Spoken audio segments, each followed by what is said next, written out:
बातें अब आ गई है कि भारतीय जनता पार्टी जो कहती है वो करती है, लेकिन कांग्रेस जो कहती है वो करती नहीं है। ये विश्वास के साथ लोग हमसे मिल रहे हैं और सर्वकल्याण की भावना से हम इस घोषणा पत्र को तैयार करेंगे, इसको धरातल पर उतारेंगे। सच्चाई से आधारित हमारा घोषणा पत्र होगा, झूठ का पुलिंदा हमारा घोषणा पत्र नहीं होगा। हमारा स्टैंड एमपी में भी क्लियर रहेगा, हमारा स्टैंड छत्तीसगढ़ में भी क्लियर रहेगा। चुनावी वादे रहेंगे, जो जनता के लिए हम काम कर सकते हैं, जो जनताओं को वादा हम पूरा कर सकते हैं, जो जनता के लिए सरकार बनने के बाद हमारी सरकार बेहतर कर सकती है, उन वादाओं को पूरा करेंगे। ना कि हम 15 लाख दे देंगे, ना कि 2 करोड़ नौकरी देंगे, ना कि हम मोदी टाइम हम वायदे भी नहीं कर देंगे। इस तरह के हम वादा नहीं करेंगे, लेकिन जो बेहतर हो सके प्रदेश के हित के लिए कांग्रेस पार्टी वादा करेगी और उसमें निभाएगी। नमस्कार, मैं हूं मोहन तिवारी। आज के मुद्दे में आपका स्वागत है और आज का मुद्दा है, अब क्योंकि चुनावी तारीखों का ऐलान हो चुका है, चुनावी दोनों ओर से पार्टियां सज चुकी है, तो अब उनका अस्त्र भी हमें दिखने लगा है और वो बड़ा अस्त्र होता है पार्टियों के अपने अपने घोषणा पत्र के वादों के जरिए चुनाव लड़ने की दोनों ही पार्टियों की तैयारी है। तो उन वादों को लेकर क्या इरादे हैं, किसके वादों में ज्यादा दम है, किसके वादे ज्यादा हैं, इन्हीं सब बातों पर आज हम चर्चा करेंगे और जानेंगे कि चुनाव में किन वादों के साथ कौन सी पार्टी जा रही है। तो पहले मिल लेते हैं उन मेहमानों से जो इस चर्चा में हमारे साथ रहेंगे। हम बहुत स्वागत करेंगे, हमारे साथ जुड़ रहे हैं राजनीतिक विश्लेषक के रूप में वरिष्ठ पत्रकार अनिल द्विवेदी जी, बहुत बहुत स्वागत है आपका। हमारे साथ कांग्रेस का पक्ष रखने के लिए तेज तर्रार युवा नेता जुड़ रहे हैं सत्य प्रकाश जी, बहुत बहुत स्वागत है आपका। और बीजेपी का पक्ष रखने के लिए हमारे साथ जुड़े हुए हैं तौकीर रजा जी। तो तीनों मेहमानों का स्वागत करते हुए, जैसे कि मैंने बताया कि ये चर्चा उस बात पर आधारित है जिनके आधार पर वोट मांगे जाएंगे, जिनको सामने रखकर बताया जाएगा कि हमें इस आधार पर वोट दो, हमारे ये वादे हैं, हम ये करेंगे। तो इसके लिए जो तैयारियां अब तक हो रही हैं, कुछ दिनों बाद घोषणा पत्र भी सामने आएगा, उसी पर चर्चा की शुरुआत पहले हम बीजेपी से करते हैं, क्योंकि बीजेपी ने काफी पहले शुरू किया और अब वो समेट भी रही है, खत्म भी कर रही है। पहले घोषणा पत्र उनका आ सकता है, क्योंकि सुझाव लेने का क्रम उनका एक राउंड पूरा हो चुका है। 2 लाख सुझाव के बाद उनकी क्या तैयारी है, जान लेते हैं तौकीर रजा जी से। तौकीर जी, हम पिछले बार देख चुके हैं 2018 में घोषणा पत्र का जादू। घोषणा पत्र आया कांग्रेस का और उसके बाद ही 20-25 एक्स्ट्रा सीटें उसी वजह से कांग्रेस जीतने में कामयाब रही। आप लोग ऐसा कोई जादू दिखा पाएंगे? आप लोग के घोषणा पत्र के वादों के पिटारे में क्या होगा? जी देखिए, ऐसा है कि हमने वादों का ऐसा है, जो पिटारे की बात नहीं थी, वादों के जो हमने कहा है हमने उसको कर दिखाया है। हमने हमेशा विकास के मुद्दों पर चुनाव लड़ा है, चाहे युवाओं के लिए हो, चाहे महिलाओं के लिए हो, चाहे मजदूरों के हो, गरीब मजदूरों के हो, गरीब किसानों के लिए हो, सभी के हित के लिए हमेशा सोचा है और हमेशा करके दिखाया है। आपने देखा जब हमारी 15 साल सरकार रही तो चहुं और विकास हुआ। आप रोड जो देखते चमचमाती रोडें हुआ करती थी, आज वो बीमारू राज्य की श्रेणी में पहुंच गया है। क्या स्थिति आप भी जान रहे हैं, किसी भी क्षेत्र में चले जाइए, आज रोड की स्थिति क्या है, हाईवे को छोड़कर आप दूसरी राज्य की सड़कों में जाएंगे तो बहुत बुरी स्थिति है। बिजली का हाल क्या है वो अभी आप जानते हैं। जनता का हाल क्या है अगर बोलेंगे तो महिलाओं के साथ जितना अत्याचार बढ़ा है वो भी आज दिख रहा है। आज वो महिलाएं जो 11 से 12% जो वोट इनके सपने दिखाने के कारण, झूठे वादे करने के कारण जो इनको दे दी थी महिलाएं, तो वो मात्र शक्ति आज जो है बदली हुई नजर आ रही है। उनके साथ जितना शोषण हो रहा है वो देख रहे हैं। युवाओं के साथ अपने आप को ठगा महसूस कर रहे हैं। युवाओं के साथ जो उन्होंने वादा किया था उसको पूरा नहीं कर पाया। तो ये तो रही उनकी बात। रही बात हमारी, हमने बोला कि हम विकास के मुद्दों पे जैसे चुनाव लड़ते हैं और हमने जो कहा है उसको कर दिखाया है। ठीक है, आपने दुस्वप्न दिखाया, लेकिन उस दुस्वप्न को आपने अपने जेबें भरी, लेकिन जनता की नहीं सुनी। हमने जो चाहे युवाओं के लिए अगर शिक्षा की बात करेंगे तो शिक्षा से का स्तर जो है हमने हमेशा बढ़ाया है और आगे भी शिक्षा का स्तर भी बढ़ाएंगे। इन्होंने बोला था कि हम आउटसोर्सिंग बंद करिए, हमारा विरोध करते रहे, खुद आउटसोर्सिंग इन्होंने चालू कर दिया। आज ये स्थिति है कि आत्मानंद स्कूलों में टीचरों की इतनी कमियां हैं कि छात्र आंदोलन करने को तैयार है। आपने देखा होगा बस्तर के सुदूर जंगलों में भी, सुकमा जैसी जगह में या जगदलपुर जगह में अभी आंदोलन बच्चियां करती नजर आई। तो ये दिखाता है। और विकास की बात करेंगे तो विकास को जितना मुद्दा हमने विकास को किया, अभी चाहे आईआईटी देख लीजिए, सारी चीजें हम लोग ने यहाँ पर दिखाया है। चाहे वो सुदूर जंगलों के क्षेत्रों में हम लोग ने मेडिकल कॉलेज डालने की बात करी थी, जो अभी आया है, उसके पहले भी हमें सुझाव लेने के क्रम पर हम बात करते हैं। कांग्रेस ने सुझाव लेकर घोषणा पत्र बनाया था, आप लोग कैसे ले रहे हैं सुझाव? आप लोगों की क्या प्रक्रिया है जिसके तहत घोषणा पत्र आकार ले रहा है? देखिए, आज हम लोग ने मन की बात के तहत माननीय हमारे विजय बघेल जी के नेतृत्व में आज सारे मीडिया, जितने चैनल्स और प्रिंट मीडिया जितने हैं, सारे प्रकार के मीडियाओं को बुलाया गया था और उनसे भी सलाह हम लोग ने ली। देखिए, हम तो ग्राउंड लेवल में हर जगह जा रहे हैं और उनसे सलाह ले रहे हैं कि भाई ये क्या होना चाहिए, कौन सा मॉडल होना चाहिए, आपको क्या सुविधा होना चाहिए, क्या चीज मिलना चाहिए, क्या खामियां हैं। तो वो हम उस सब चीज को सुनते जा रहे हैं। आज 2 लाख से ऊपर, आपने भी देखा होगा, बताया भी है, 2 लाख से ऊपर सुझाव आ चुके हैं। लेकिन पत्रकारों को अभी तक किसी ने नहीं सुना था, पत्रकारों से किसी ने सुझाव नहीं लिया था। तो हम लोग ऑथेंटिक रूप से आज उनके साथ बैठक कर कर उनसे सुझाव लिए गए और आपने भी देखा कि कितने अच्छे ढंग से और बिल्कुल निर्भीकता से एक एक चीज को बताया गया और बताया गया कि क्या खामियां हैं इस सरकार के में, और आने वाली सरकार में अगर ये खामियां दूर कर दी जाएंगी तो आने वाले भविष्य में इस छत्तीसगढ़ का चहुं और जैसा नाम चलना चाहिए था, जो उसके पहले चलता रहा 2018 के पहले, वो फिर से वही जो आज बीमारू राज्य है, फिर से वो विकसित राज्य के क्षेत्र में चला जाएगा। आज बीमारू राज्य कहलाता क्यों है? आपने भी देखा, लोगों ने अपनी जेबें भर ली, लोगों ने अपने भ्रष्टाचार से अपनी जेबें भर ली। आज सब भ्रष्टाचार में पूरे छत्तीसगढ़ को पूरे देश में नंबर 1 का खिताब मिला हुआ, आप अंदाज लगा रही है। भ्रष्टाचार आपने देखा सामाजिक बुराई है जो सट्टे के रूप में यहाँ पर कहलाती है। सट्टा जो है महादेव ऐप के रूप में इनको संरक्षण दिया जा रहा है। मुख्यमंत्री जी के जो ओएसडी है अभी अंदर भी होता, आपको भी पता चला। तो ऐसी कई सारी कार्रवाई है। मुद्दों पे आएंगे। प्रक्रिया के तहत हम देख रहे हैं कि जैसा 2018 में किया था कांग्रेस ने, कुछ उसी पैटर्न पे बीजेपी चल रही है और सुझाव लेने का क्रम अब पूरा हो गया है। 2 लाख लोग भी काफी होते हैं जिनके सुझाव अब बीजेपी के पास आ गए हैं। कितना छांट पाएंगे, कितना उसको स्कैनिंग कर पाएंगे, ये अलग बात है। कांग्रेस की बात सुन लेते हैं। कांग्रेस इस बार घोषणा पत्र में सत्यप्रकाश जी थोड़ी स्लो मोशन में चल रही दिखती है। 2 बैठक हुई, फिर पता नहीं चल रहा है कि क्या हो रहा है, कहाँ से सुझाव आ रहे हैं। आप लोग कर क्या रहे हैं, कैसे आएगा आप लोग का घोषणा पत्र?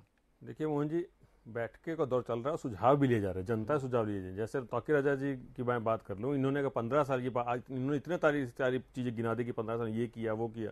एक चीज इन्होंने बोला कि आज इन्होंने मीडिया वालों को बुलाया, उनसे सुझाव लिया। अरे 15 साल मीडिया वालों के लिए उन्होंने सुरक्षा कानून नहीं बना पाए थे। हेलमेट पहन के बाइक लेने जाते थे मोहन जी, आपको ही मालूम होगा। तो हालात क्या थे 15 साल में मीडिया वालों के लिए, और आज हालात क्या? हेलमेट पहन के कोई नहीं जाता है और मीडिया कैसे भी किसी भी हालात में सीएम साहब से बाइक ले सकती है। ये हालात अब है, तो इनको याद होना चाहिए 15 साल में क्या किया पता है। देखिए, और एक मैं बात बोलूंगा, 15 साल की मैं बात करता हूं, इन्होंने इनके जितने वादे थे हर वर्ग की मैं बात गिना देता हूं। 2100 समर्थन मूल्य किसान का 200 रुपए बोनस नहीं दिया। छात्रों की बात कर लिए 300 रुपए बेरोजगारी भत्ता नहीं दिया। महिलाओं की बात करें, शिक्षित महिलाओं को बोला था कि 2 लाख तक कम ब्याज दर पर ऋण देंगे, नहीं दिया।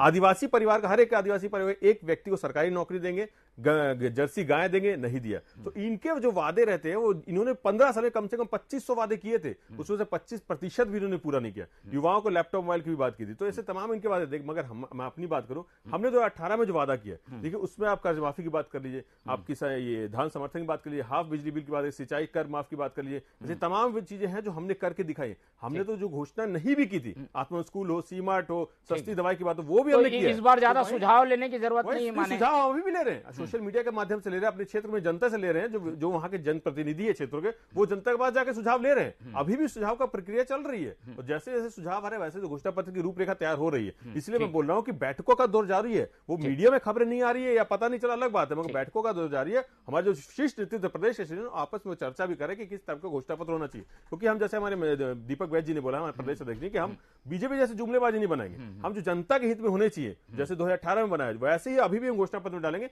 और ऐसी चीज डालें जो कर सकते हैं, जुमलेबाजी ना हो, हवा हवाई ना हो। चलिए ठीक है, ये कांग्रेस भी कहीं पीछे नहीं है, तैयारी उसकी भी पूरी है। एक बार आऊंगा तो आपसे और बात करेंगे। तौकीर जी, एक विश्लेषण समझ लेते हैं। हमारे साथ अनिल द्विवेदी जी। अनिल जी, क्या माने, घोषणा पत्र फिर वही चमत्कार दिखा पाएगा? जैसे ही घोषणा पत्र का पिटारा खुलेगा लोग उधर भाग जाएंगे या इधर भाग जाएंगे? घोषणा पत्र चमत्कार करेगा क्या इस बार भी 23 के चुनाव में? मोहन जी, हमेशा चुनावी जो घोषणा पत्र होता है वो चमत्कार करता ही है। अब तो यही दौर है और जब भी जो लोकतंत्र है वहां जब चुनाव होते हैं तो वोटों की एक फसल होती है।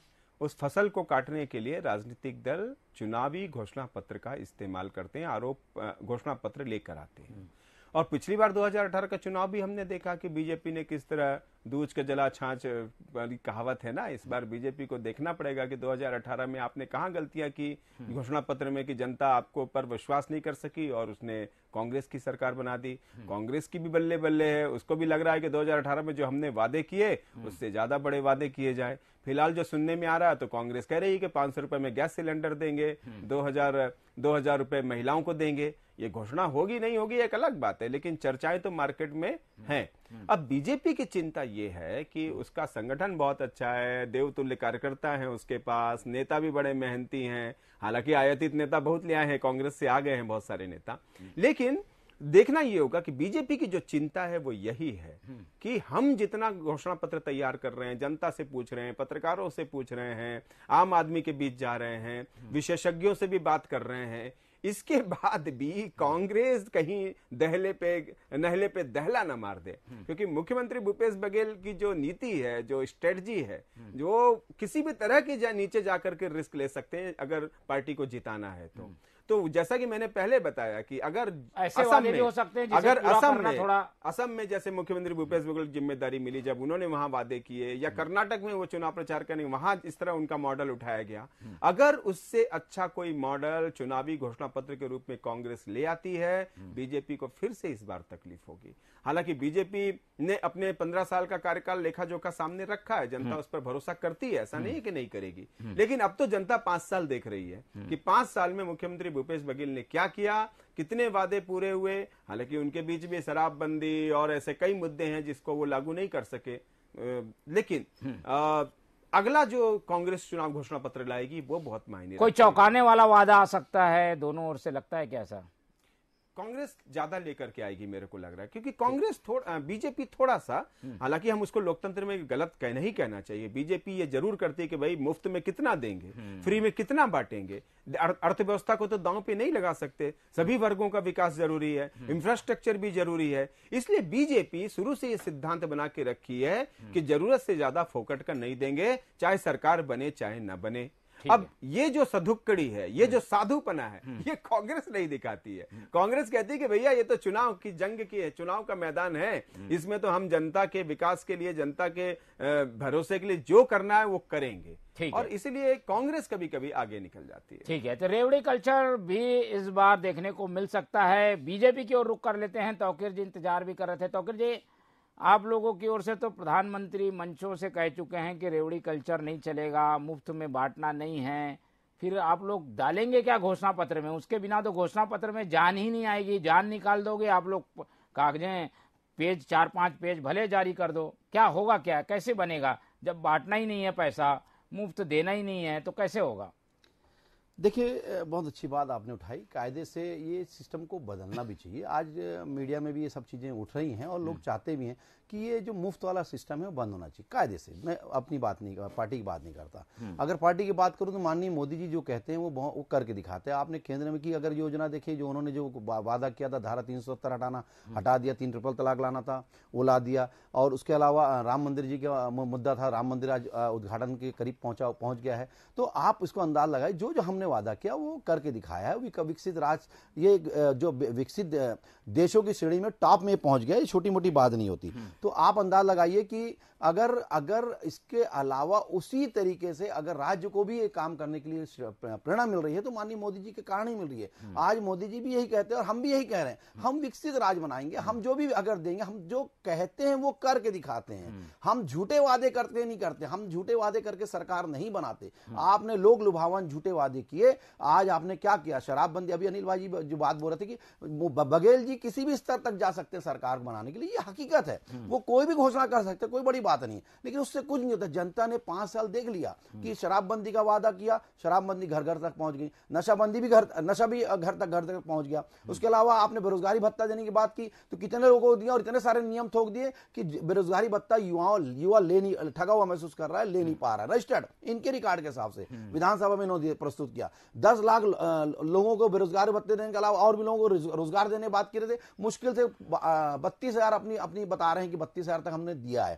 तो ये मतलब आपने जो 5 डिजिट में से ऊपर का आंकड़ा, मतलब लाख से ऊपर का भी आंकड़ा आपने पानी का लाखों को देने की बात करे थे। आपने कितने वादे किए, एक भी वादा जहां तक पहुंचने की बात है ग्राउंड स्तर पे वो नहीं पहुंचा। 25% तो दूर की बात है भाई साहब, आप तो 2 से 2.5% भी नहीं पहुंचे। और उसका सबसे बड़ा उदाहरण बताता हूं, इसका जब प्रधानमंत्री आवास योजना का मामला जब आया तो आप ही के घोषणा पत्र समिति के जो अध्यक्ष रहे माननीय टीएस बाबा जी ने, उन्होंने इस्तीफा दे दिया था अपने मंत्रालय से कि 16 लाख हम आवास देने का वादा किए थे, वहां से केंद्रांश आ गया है लेकिन हम राज्यांश नहीं दे पा रहे हैं और आप हमारी इस बातों को अमल नहीं कर पा रहे हैं, मैं जनता को क्या जवाब दूंगा। उन्होंने इस्तीफा दे दिया और ये भी घोषणा कर दी कि आप घोषणा पत्र समिति में नहीं रहूंगा। तो अब किस बात का घोषणा पत्र समिति बना रहे हैं भाई? ठीक है, घोषणा पत्र समिति और घोषणा तो बनाए जाते हैं और लोक लुभावन वादे किए जाते हैं लेकिन पूरे नहीं हो पाते। और इस बात की बार बार सवाल जो है वो कांग्रेस से किया जाता है कि आप लोग ने घोषणा पत्र तो अच्छा बनाया, सरकार भी अच्छे से आ गई, पर उसे पूरा करने के मामले में कहीं ना कहीं कुछ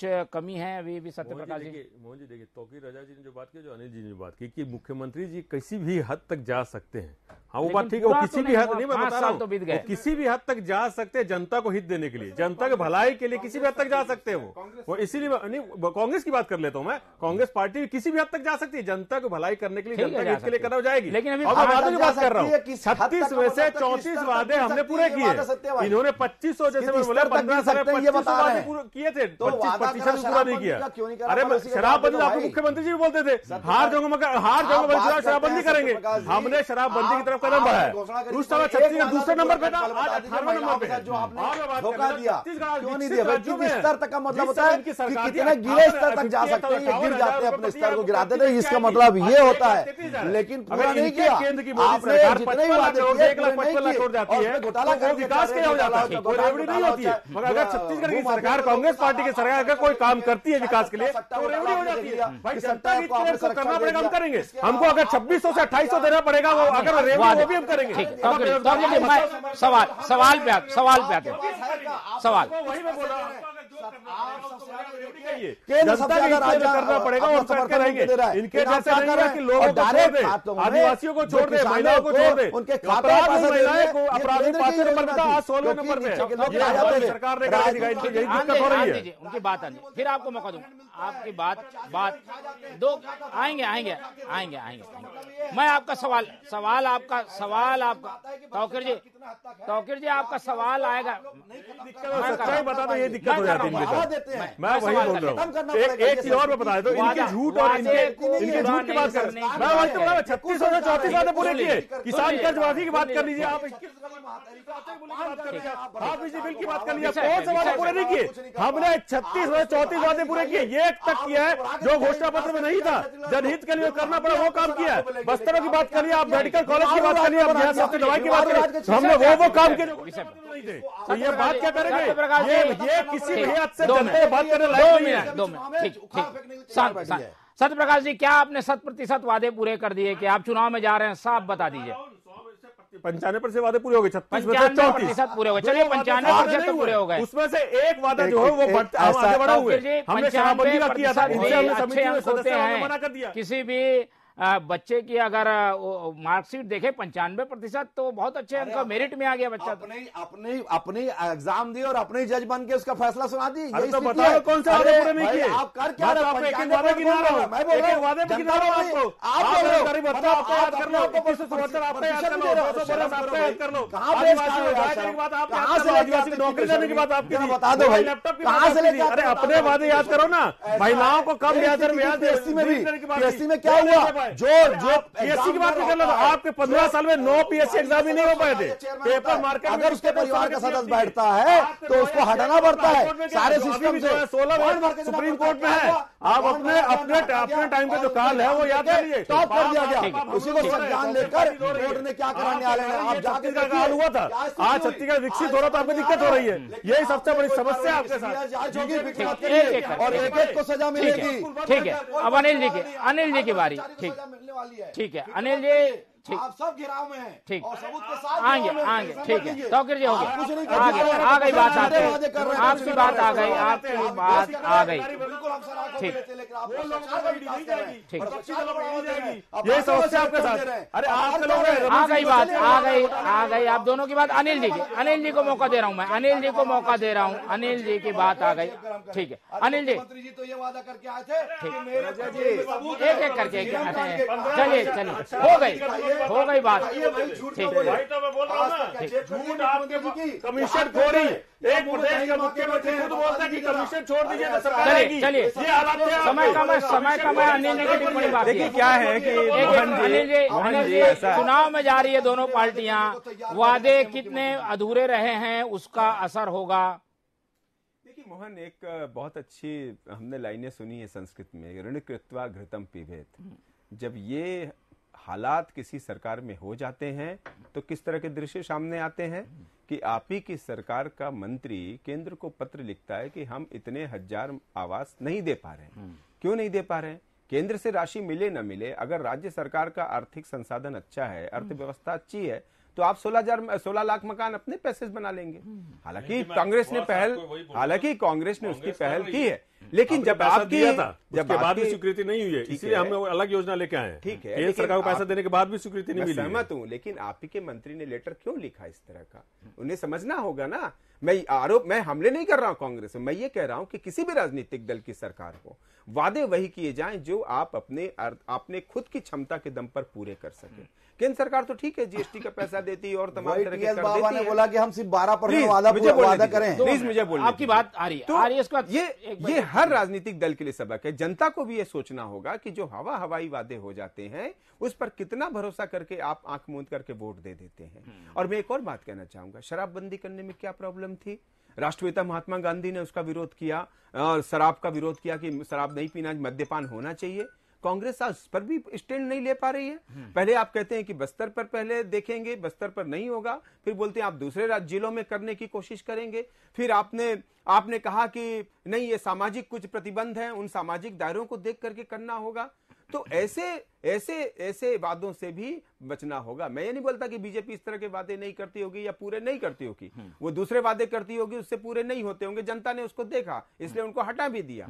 लेकिन जब हम कहते हैं बीजेपी का आप स्टैंड देख लीजिए, बीजेपी अगर कांग्रेस दूसरे मुद्दों पर पैसा खर्च कर रही है, बीजेपी कहां कर रही है? उसका अपना एजेंडा है। बीजेपी ने मध्य प्रदेश में 1000 करोड़ की लागत से मंदिरों का उद्धार किया, या बाकी राज्यों में। मैं एक बात और करूं मोहन जी, एक बात 2 लाइन में और कहूंगा कि चुनाव आयोग को इस पे हस्तक्षेप करना चाहिए। अगर अमेंडमेंट करना पड़े तो अमेंडमेंट किए जाएं, लेकिन वही राजनीतिक दल वही वादे करेंगे जिन वादों के चलते किसी वर्ग के साथ अन्याय नहीं होगा, आर्थिक जो खजाना है वो खाली नहीं होगा, राज्य पर आर्थिक बोझ नहीं पड़ेगा, और वादे वही किए जाएं जिसे आप पूरा कर सके। चुनाव आयोग का हंटर इस पर चलना चाहिए, चाहे तो नए सिरे से इस पर कुछ नए नियम बनाए। ठीक है, याचिकाएं भी कोर्ट में लगी हुई है, लेकिन अभी ये समय है, हमारे सामने चुनाव आ चुका है। 30-30 सेकंड की दोनों प्रवक्ताओं से टिप्पणी लूंगा, और ये जनता के लिए वो ये बात कहें कि अब जो वादे आएंगे घोषणा पत्र में, वो वादे 100% पूरा होंगे। पहले तौकीर जी, आप लोग का पहला घोषणा पत्र बन रहा है।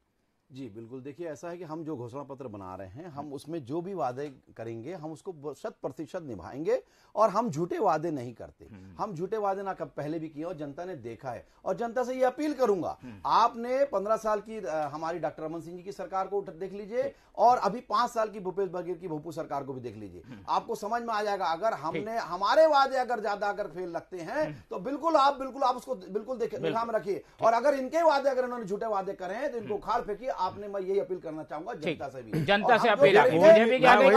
कांग्रेस क्या कहेगी? हमने जो वादे किए वो पूरा करके दिखाएं। जनता का समर्थन देख लीजिए, चुनाव वादों से ज्यादा इनका नारा है। हाँ, क्या नारा ज्यादा दिया है? वही जो घोषणा पत्र में नहीं था वो सब दिया। आपने स्कूल की बात करी, सीमाट की बात, आदिवासी वहां पर मंचलों की बात करी, वनोपज खरीदी, तो ऐसे चीजें किया जो घोषणा पत्र में नहीं थे। वादे से ज्यादा दिया, बेरोजगारी भत्ता नहीं था। देखिए वही मैं बोला, इसीलिए हमको जो समर्थन हमेशा बढ़ता गया। उपचुनाव में हो या जितना हमने सम्मेलन किया उसमें लोगों, युवा सम्मेलन हो, सब चीज हमको समर्थन मिलता गया। उसी तरह फिर से घोषणा पत्र आएगा जो जनता के हित में होगा। जनता के हित में जो करना पड़ेगा पार्टी करेगी। झूठ क्यों बोलते हैं भाई? झूठे वादे क्यों करते हैं? देखिए इनके जुमले नहीं बोलेंगे, 2 करोड़ रोजगार हजार दे देंगे, महंगाई कम कर देंगे 100 दिन में, 2022 तक ऐसा है महंगाई आपने वादा किया था 2022 तक हर परिवार को आवाज दे देंगे, वो वाला हम नहीं बोलते कर दे। हमने जो जनता तय करेगी, जनता, इसीलिए इनको दिक्कत होती है कि जनता तय करेगी, ठीक है, दिखा जनता, देते हैं इनकी दिक्कत। अरे शराबबंदी में आप लोग क्यों नहीं कर दिए थे? अरे हमने तो ग्राम सभा को अधिकार दिया है कि अपने क्षेत्र में शराबबंदी कर सकते हैं, आप क्यों नहीं कर पाए? 15 साल आपके पास ही ना, आप अरे अपने रमन सिंह जी बोलते थे कि नहीं बोलते थे? रमन सिंह, चलिए इस बहस में नहीं पढ़ते, ठीक, 100% की बात करते हैं, रमन सिंह जी बोलते थे ना, रमन सिंह जी बोलते थे कि नहीं बोलते थे कि शराबबंदी करूंगा भले चुनाव आ जाऊं? आप लोग यही चलिए इस बहस को अब हम यही खत्म करने की कोशिश करेंगे, क्योंकि ये जो बहस हो रही है ये आरोप प्रत्यारोप की नहीं हो रही है, जनता को ये बताने की हो रही है कि हम वादा कर रहे हैं और हम पूरा करेंगे। ये अच्छी बात है, इस तरीके के दावे होने भी चाहिए कि जो वादा किया जा रहा है उसे पूरा किया जाए, और जनता इसी आधार पर, इसी कसौटी पर दोनों पार्टियों को कसेगी। समय की कमी है इसलिए चर्चा को यहीं खत्म करेंगे। गर्मा गर्म बहस जरूर हो गई है, लेकिन उम्मीद भी इस बात की हम करते हैं कि चर्चा इसी बात पर खत्म की जाए कि ये वादे जरूर पूरे होंगे। हमारे साथ तौकीर जी जुड़े, उनका बहुत बहुत धन्यवाद। अनिल द्विवेदी जी ने समय दिया, उनका धन्यवाद। सत्य प्रकाश जी हमारे साथ जुड़े रहे, उनका भी बहुत धन्यवाद। तीनों मेहमानों का धन्यवाद करते हुए चर्चा को यहीं खत्म करते हैं। आप लोग से उम्मीद रखते हैं कि TV 24 आप लोग देखते रहिए, रखिए अपना बहुत ख्याल। मुझे दीजिए इजाजत, नमस्कार।